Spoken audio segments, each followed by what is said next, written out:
Eu sou Eloá Cruz e esse que está no comando aqui dessa nave é o Eduardo Clisibix. Obrigada, é um prazer estar aqui com vocês, viu? Vamos passear pela cidade. Então, Cris, a gente acabou de sair aqui da sede da Tribuna do Paraná, que também é sede da Gazeta do Povo, né? Qual você fez parte aí de muitos anos na casa, né? Não só na Gazeta, mas no grupo GRPcom, como jornalista e ultimamente como colunista de política, né? Como que surgiu esse interesse pela carreira política, né? De ingressar agora como candidata? Então, eu sempre tenho dito que não é que eu planejei uma carreira política. Pode até ser que isso vire uma carreira política, vai depender da eleição e da aprovação após a eleição, obviamente, né? Mas foi uma demanda mesmo muito forte que veio dos meus seguidores, né? Na época eu chamava de seguidores, agora são eleitores. Se bem que eu tenho gente do Brasil inteiro, né? Eu ganhei uma projeção muito, muito grande nacionalmente depois que eu passei a trabalhar na Gazeta do Povo, especificamente, como colunista, e aí também outros veículos começaram a me chamar e virei analista política. Então eu tenho muitos seguidores, e aí são seguidores mesmo, em outros estados, e que nesse momento estão torcendo pela Cristina Grêmio, candidata a prefeita. Mas desde 2022 eu vinha sendo assediada para me lançar candidata. Só que 2022, vamos lembrar, era uma eleição majoritária. Cheguei a receber o desafio de me colocar como candidata a governadora. Eu falei, não, gente, não é assim. Não é porque eu estou há 34 anos no jornalismo, cobrindo política, né? Que eu entendo o jogo político, entendo o funcionamento dos órgãos públicos, conheço, obviamente, as leis, como é que funciona a república, o estado, o município. Não é por isso que eu sou candidatável a governadora. Aí sim você precisa ter uma certa experiência de gestão anterior, eu acho, para dar um passo maior. Mas aquilo, obviamente, que ficou ao longo dos anos seguintes ali, 22, 23, isso aí acho que foi 2021, né? Aí ficou 22, que teve a eleição, e 23 começou a vir muito intensamente o pedido para que eu me lançasse candidata a prefeita. Que muita gente pergunta, né? Quer ser política, por que não vai com humildade para a Câmara de Vereadores primeiro? Uhum. E eu sempre disse, quando começaram a me perguntar, olha, se eu for para a política, vai ser por um propósito muito forte, né? É a minha cidade. E não é só a minha cidade, né? A cidade dos meus pais, dos meus avós, dos meus bisavós. Eu tenho divulgado agora na campanha, eu sou trineta do primeiro médico de Curitiba. Meu trisavô era baiano, Dr. Trajano Reis, é nome de rua lá no lado da ordem. E foi convidado por Dom Pedro II para ser o primeiro médico cirurgião da vila que estava crescendo muito. Estou falando lá do século XIX, né? Então eu tenho um histórico muito grande com a cidade, amo muito Curitiba, e como eu fui repórter de televisão por 26 anos, sendo que desses 26, 20 em Curitiba, eu percorri os 75 bairros incontáveis vezes, né? A gente brincava que tinha que ganhar por quilômetro rodado, porque eu chegava a rodar 200 quilômetros por dia dentro de Curitiba. Sabe que na pré-campanha a gente fez um levantamento esses dias, eu já rodei 20 mil quilômetros dentro de Curitiba só na pré-campanha. A minha pré-campanha começou no início de fevereiro. 26 de janeiro eu lancei a pré-candidatura e comecei a rodar. Ainda estava no jornalismo, mas de tanto rodar eu já fiz meia volta ao mundo. Só dentro de Curitiba, né? Então é muito intenso. Eu aceitei o desafio, falei, vamos embora então, já que existe essa demanda. As pessoas pediam o quê? Pediam um nome que já fosse conhecido, que fosse forte, que fosse fácil, entre aspas, né, de ser aceito pelo eleitorado e que representasse uma faixa da população grande que não se sente representada por nenhum dos grupos políticos que já governaram Curitiba e que estão aí no momento disputando a prefeitura, que são os conservadores de Curitiba, e são, conforme pesquisas, a imensa maioria. E me viam, eu sou conservadora, eu me defino como direita na política, liberal na economia e conservadora nos costumes, né? E na Gazeta eu fiz um trabalho muito forte como colunista de temas de costumes. Então, defendendo a vida desde a concepção, defendendo a família, defendendo as nossas liberdades, o respeito às leis. E isso está dentro do seu plano de governo, né? Bem... Isso aí foi o norte do meu plano de governo. Eu já falo do plano de governo, vamos só olhar o que está acontecendo aqui. Eu ia quase interromper, na verdade, que vai ter delicadeza de fazer isso. A senhora comentou que foram 20 mil quilômetros que rodou na cidade.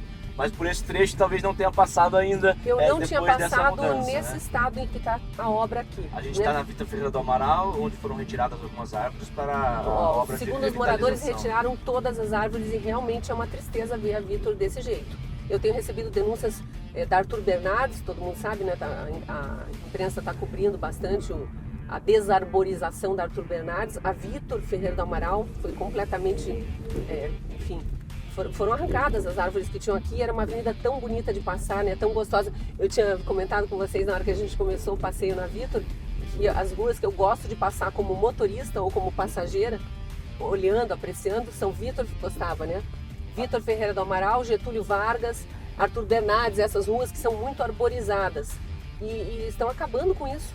A senhora chegou a dar uma olhada mais profunda na obra aqui realmente da Vitor Ferreira do Amaral, porque digo, as árvores foram retiradas, houve muita gritaria em relação a isso, mas parece uma obra grande para melhorar o fluxo viário desse trecho, é muito ruim. Sim. Né? Como que a senhora chegou a analisar? Fez sentido, não fez sentido? Foi uma obra não, quando acertada a gente não? olha projeto e vê o propósito do projeto, em geral a gente diz, vamos esperar ficar pronto para ver se a funcionalidade compensa o sacrifício das árvores.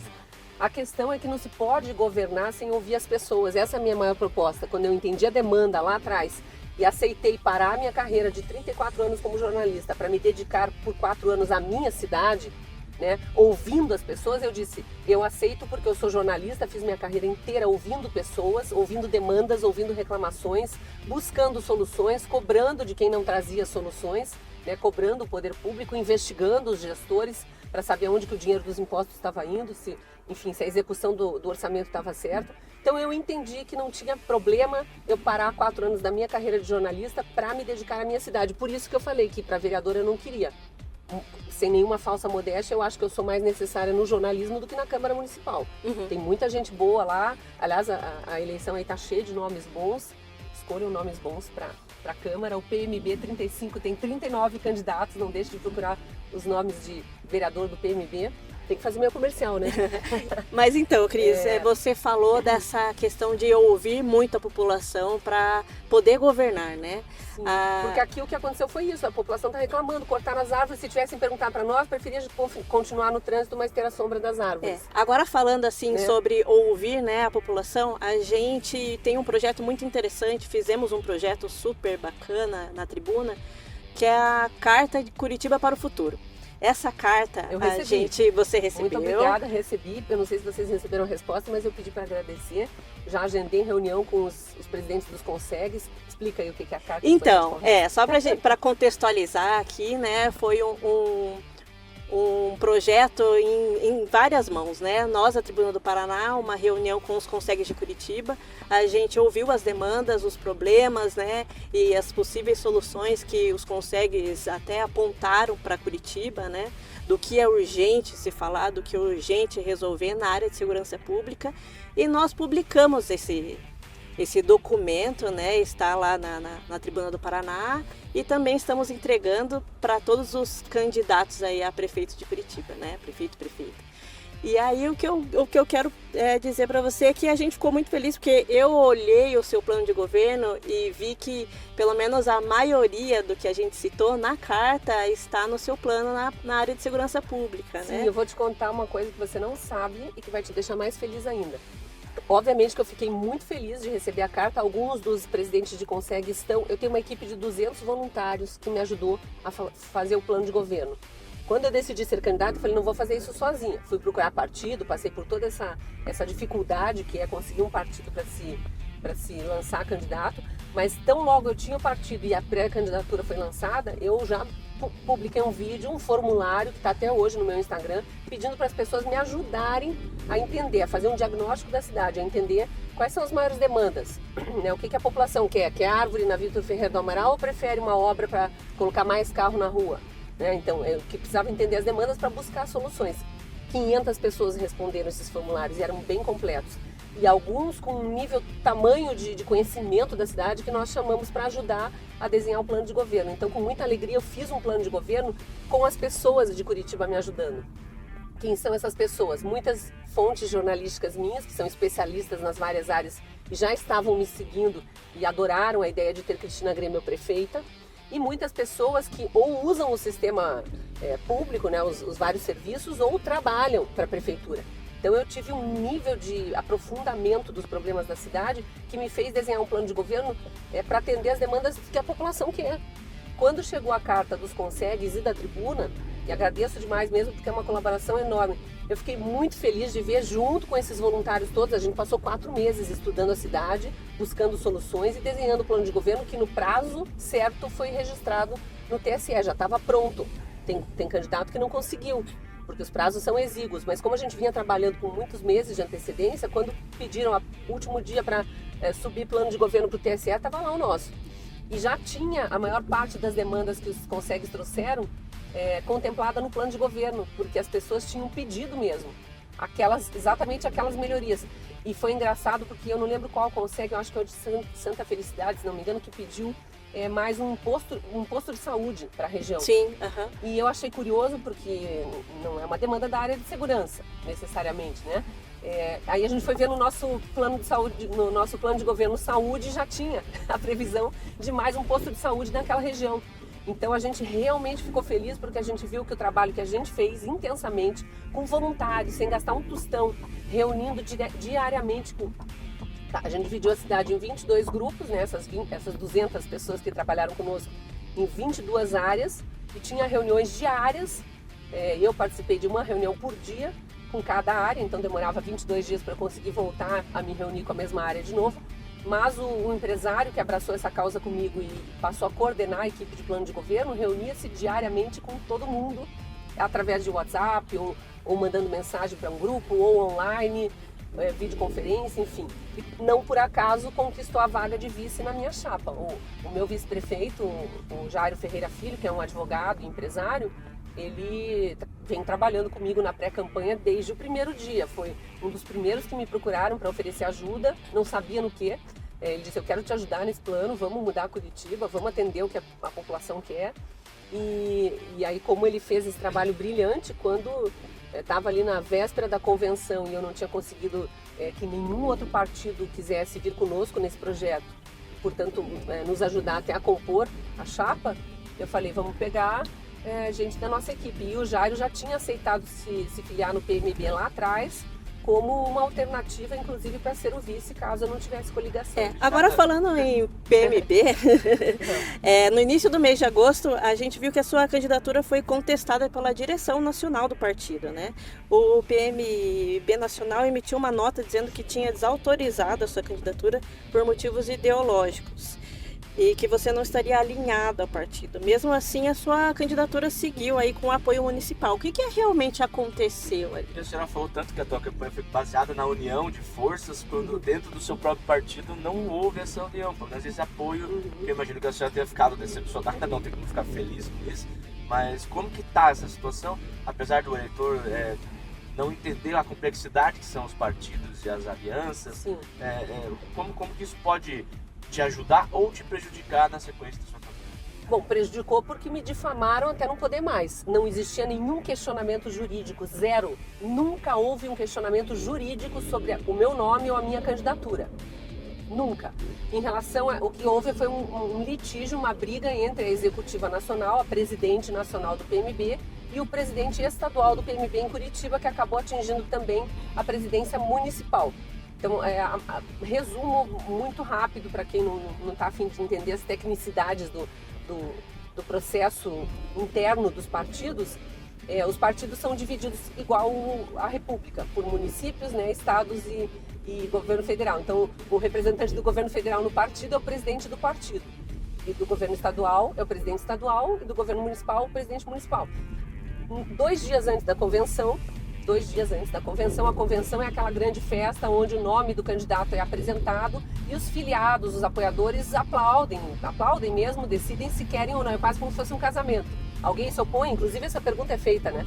Alguém se opõe à candidatura de Cristina Grêmio, prefeita de Curitiba, pelo número 35 PMB, e aí, no caso da minha convenção, fui ovacionada, foi uma coisa muito linda, tinha 1000 pessoas lá, todas voluntárias, não teve ônibus de político trazendo gente para inflar a convenção. E eles 2 dias antes, a presidente nacional do partido tinha, de uma forma muito estabanada, destituído a executiva municipal e estadual, só que nós não sabíamos, isso não foi comunicado. Foi a revelia da lei eleitoral e do estatuto do partido.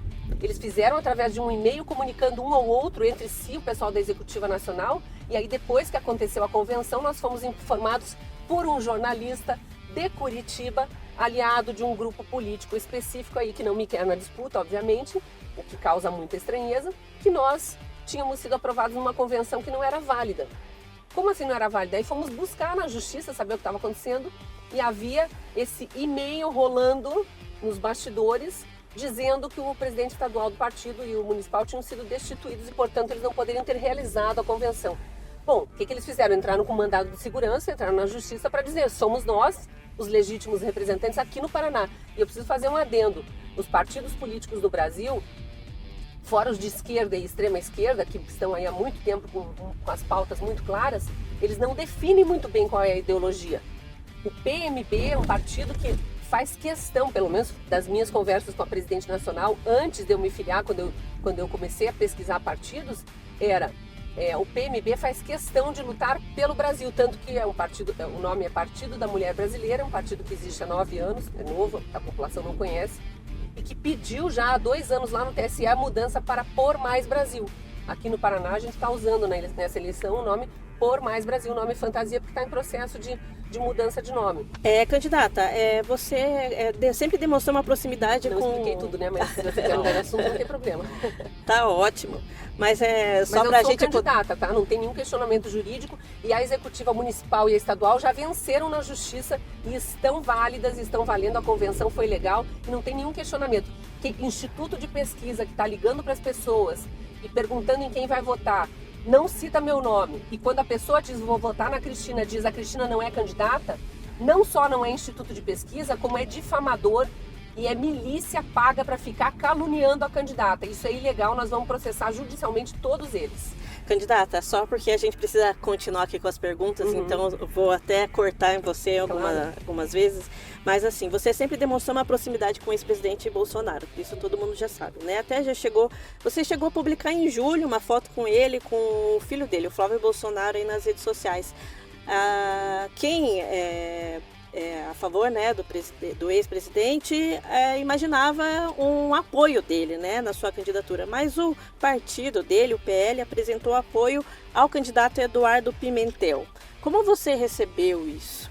Você esperava esse apoio? Você ainda está aguardando algum posicionamento do ex-presidente? O ex-presidente Bolsonaro está comigo, ele me chamou a Brasília em julho, eu fui lá prontamente, de maneira inesperada. Flávio Bolsonaro entrou na sala, porque era uma reunião fechada, estávamos só eu, o presidente Bolsonaro e o meu coordenador de campanha, Eduardo Pedroso. Foi uma reunião de mais ou menos 1 hora, conversamos muito sobre o Brasil, sobre projetos políticos, expliquei o porquê da minha candidatura, ele queria entender melhor, porque o PL Curitiba vetou o meu acesso. O PL Curitiba, presidido pelo ex-deputado federal Paulo Martins, que agora está como vice na chapa do PSD, ele tomou rumos que independem do posicionamento do presidente Bolsonaro. Tanto que o presidente Bolsonaro está no Paraná nesse momento, rodou várias cidades, está fazendo campanha para muitos candidatos e não vai passar por Curitiba. Eu acho que isso já diz muito, né? Enfim, a gente tirou fotos lá no gabinete, a pedido dele. Eu, por respeito, falei, presidente, eu vou publicar a foto quando o senhor me autorizar. E ele disse, pode publicar a hora que quiser. E aí, por opção minha, deixei para publicar depois que eu já estava de volta a Curitiba, no dia seguinte. E fiquei surpresa, foi com o rebuliço que essa foto provocou. A ponto do governador do estado voltar de férias correndo, colocar no carro, não só o ex-deputado Paulo Martins, que é amigo pessoal dele, mas também outro deputado aqui do Paraná, o deputado Felipe Barros, lá de Londrina, o próprio candidato do PSD, que é do partido do governador, e saíram desvairados para o Rio Grande do Sul para tentar uma foto com o presidente Bolsonaro e não tiraram. Então eu acho que isso diz muito para a população de que lado o presidente Bolsonaro está. Agora, eu não sou bolsonarista, eu faço questão de tirar esses adjetivos, porque as pessoas fazem isso quase que para desumanizar qualquer um que eles queiram associar a figura do Bolsonaro desumanizado. Foi isso que o presidente Bolsonaro sofreu nos anos em que estava na presidência e continua, né? Agora lutando inclusive contra difamações na justiça. Mas eu fui uma jornalista que cobriu sim o governo Bolsonaro. Eu entrei na Gazeta para entrar como analista de opinião por acaso, um mês antes de começar a campanha eleitoral de 2018. Então eu acompanhei muito intensamente tudo que disse respeito a Bolsonaro. E naquela época o nome dele não era o que é hoje. Muitas pessoas nem achavam que ele sairia candidato. Agora, não posso, como jornalista, acompanhar uma campanha eleitoral em que o candidato leva uma facada, quase morre, e o extremo oposto, que é a extrema esquerda, inclusive a extrema esquerda da imprensa, mentindo que aquilo foi falso. A gente viu todas as cirurgias, todo o problema de saúde que surgiu depois, inclusive nos anos de governo. E eu não posso, como jornalista, cobrir um governo. E a gente cobre ministérios, né? Eu tinha alguns ministérios que eu acompanhava muito de perto.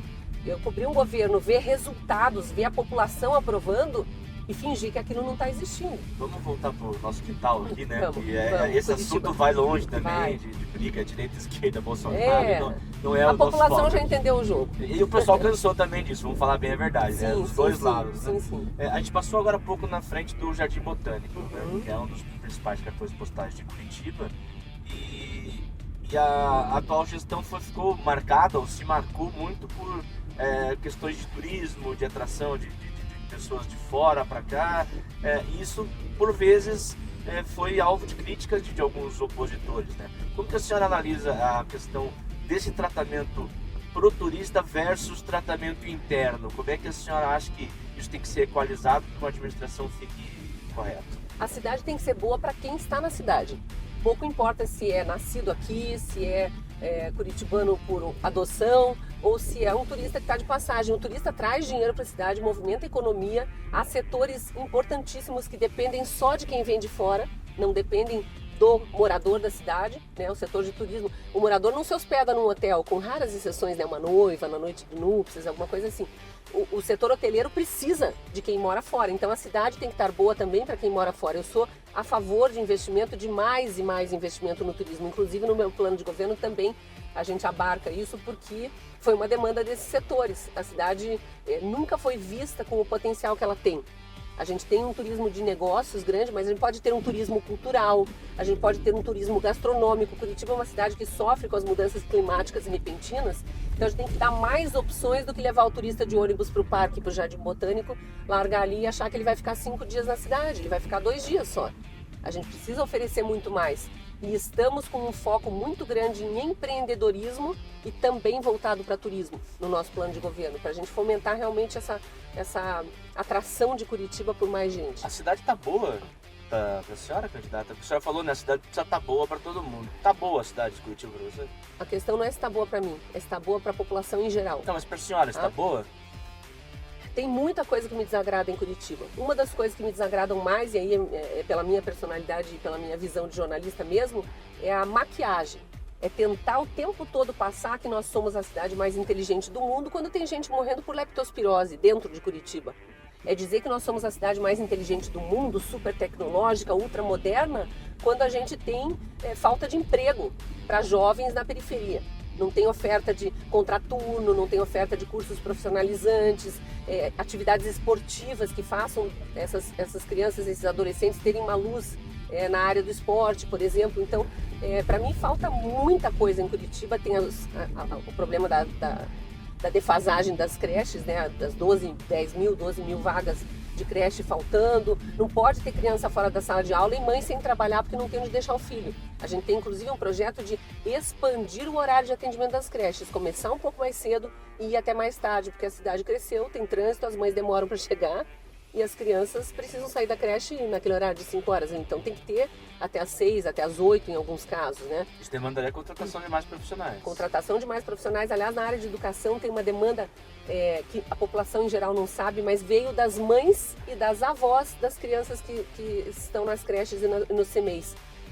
O número de professores e atendentes de creche afastados por problemas mentais. O que é o problema mental? Depressão, estresse, síndrome de pânico, burnout, problemas ocasionados por excesso de trabalho. O que significa que está faltando. Tem que contratar mais médicos, mais enfermeiros, mais guardas municipais e mais professores. Ah, mas tem dinheiro para isso? Bom, aí é uma questão de estudar o orçamento e priorizar o que precisa ser priorizado. Por isso que eu disse, a gente precisa ouvir a população para saber o que eles querem. Talvez eles não queiram um asfaltinho bonito na frente de casa, talvez eles concordem em ficar mais um ano, até um ano e meio ali meio, né, com tapa-buracos, meio que a rua balançando ali enquanto você passa, mas ter vaga na creche para as crianças. Então a gente precisa saber qual é a prioridade da população e não do governante. Aliás, candidata, o seu plano de governo é um dos maiores, mais extensos aí, entre os 10 candidatos de Curitiba. Tem muitas propostas para várias áreas da cidade. Você acha que é possível implantar e pôr em prática tudo aquilo? Vai ter orçamento para tudo? A maior parte do que está no meu plano de governo é possível ser realizada com parcerias públicos-privadas, e a gente tem um apoio intenso do empresariado curitibano. Embora eu não tenha financiamento para minha campanha, até porque há um esquema de achaque aos empresários, de ameaças mesmo, de não concessão de alvarás, de multas, de fiscalização, então eles ficam muito presos aos grupos políticos que já dominam a cidade, mas o apoio incondicional a esse plano de governo. Então a gente já tem muitas propostas aí para poder realizar uma parte considerável do que eu coloquei no plano sem necessidade de aumento de impostos, por exemplo, que é o que a atual gestão fez. Sem necessidade de dobrar o número de radares, como a atual gestão fez, e quadruplicar a arrecadação com multas, sem explicar para a cidade onde é que está sendo investido esse dinheiro. A gente vai olhar o que a cidade arrecada, a gente vai remanejar, obviamente, dentro do que a lei permite, para priorizar algumas áreas, porque a população está pedindo, e obviamente que vamos atrás de financiamento e de apoio da iniciativa privada para realizar todos os itens do plano de governo. A ideia é chegar no 4º ano com tudo isso aí realizável, e não apenas 22% como a atual gestão fez. Por uma questão de tempo, a gente não vai conseguir chegar a todos os locais que a gente gostaria de visitar, evidentemente. Mas nós estamos aqui próximo ao Baldino do Amaral, quase no centro de Curitiba.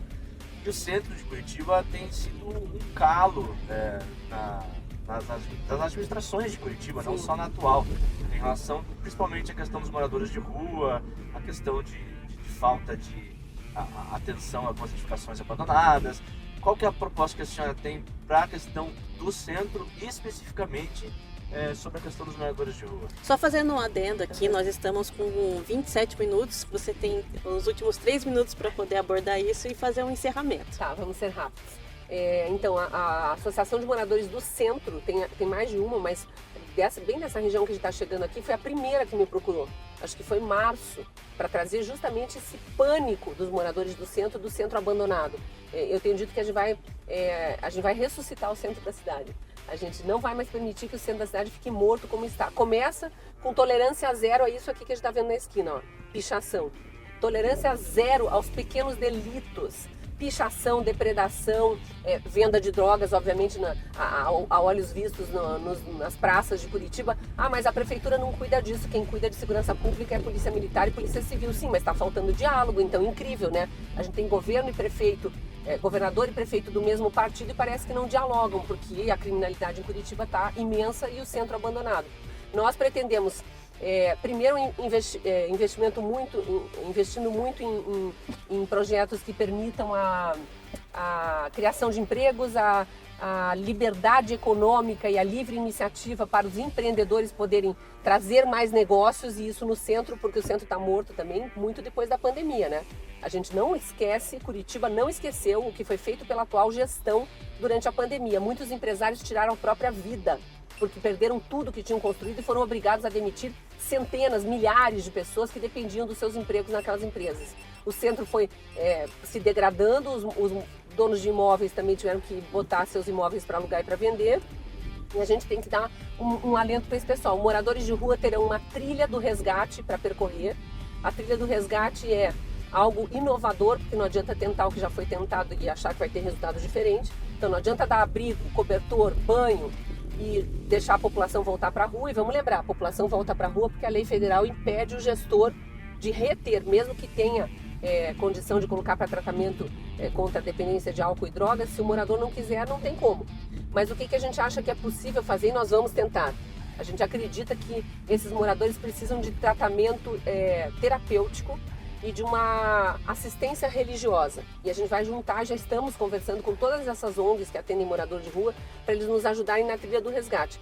Antes de sair do abrigo, porque eles procuram abrigo para tomar banho, trocar de roupa e tal, de vez em quando. Antes de sair do abrigo vai ter uma regra, precisa assistir uma palestra com um terapeuta antes de sair. cada palestra que eles vão assistindo, eles vão ganhando uma pontuação, até que em determinado momento eles ganham direito ao atendimento individual. A gente acredita que nesse momento eles já resgataram a autoestima para eles se permitirem ser ajudados. E aí a gente vai para todo o resto, liceu do ofício. Então é isso, essa foi a entrevista com a Cristina Grêmio, candidata a prefeita de Curitiba, em seu primeiro mandato, né, sua primeira disputa à eleição. Boa sorte, candidata. Obrigada, e não esqueçam do número 35, Cristina Grêmio, primeira prefeita de Curitiba, para ouvir as pessoas e então governar. Obrigada.